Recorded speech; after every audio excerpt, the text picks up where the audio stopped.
What I want to point out now is that these two people will help you do the same kinds of things in different ways.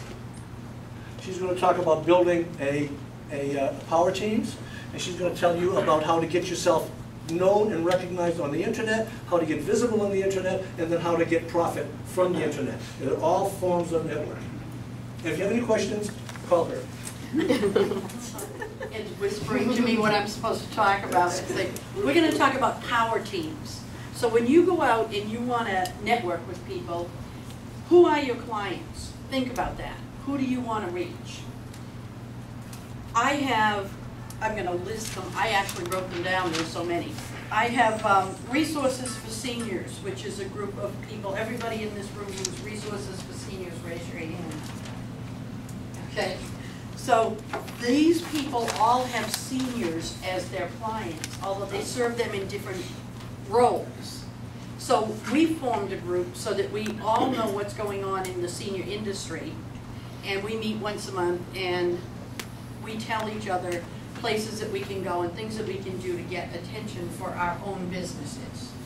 So we're that group. I'm in B&I. How many B&Iers in this room? It's a very, very good network to join. In B&I, they have spheres. I am in the employee sphere. How many of those in this room? I am in the home sphere. How many of those in this room?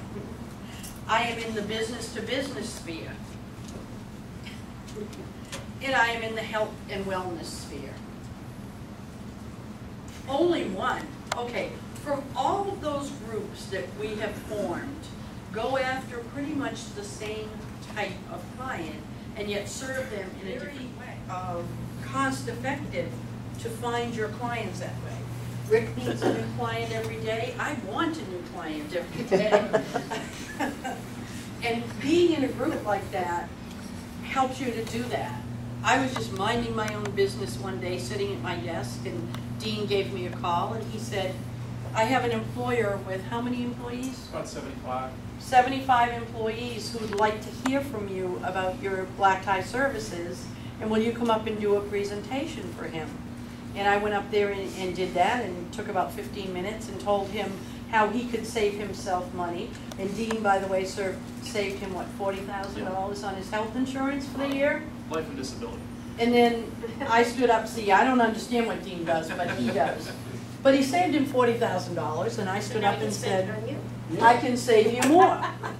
But I would have never had that opportunity. I would have never met him had I not been in a sphere with Dean. So go look at the people who are not in the same profession that you are, but who are asking for the same client that you are. And also look around you. Who do you see in this room that you always see? Elaine, I've been at 3 networking events today.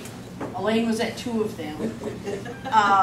There's a lot of people in this room. Yes.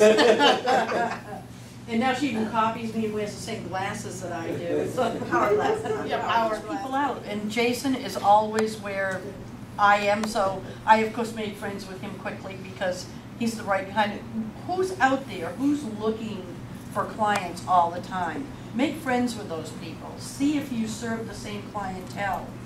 And see if you can form some kind of a sphere group or a access group to your clients. It's a whole lot less expensive than going out and trying to advertise because everybody's out there advertising for you. And one of the other things I do is I have a marketing bag here. Now, I'm going to get a weight lifting certificate for just carrying this around, but in there are all my books of the groups that I belong to. This one has a $1 million bill on it because that's Resources for Seniors, and I'm thinking that's where it's going. And each one of these has the cards of all the people that I do business with, so that when I'm out in public and somebody needs somebody, I pull out the appropriate book and say, take this card and call this person.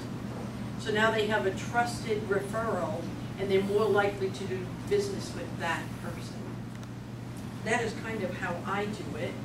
And then also I have a pen here from Capstone Home Inspections, which I stole from Rick's truck. And when somebody says, do you have a pen? I don't just hand them a pen, I hand them Rick's pen. Or whoever, I stole the pen from last. But always, if you're gonna help somebody, advertise. And if you don't have your own pen, advertise for one of your friends. Because you never know where that pen's gonna go, or someone may give it to somebody else.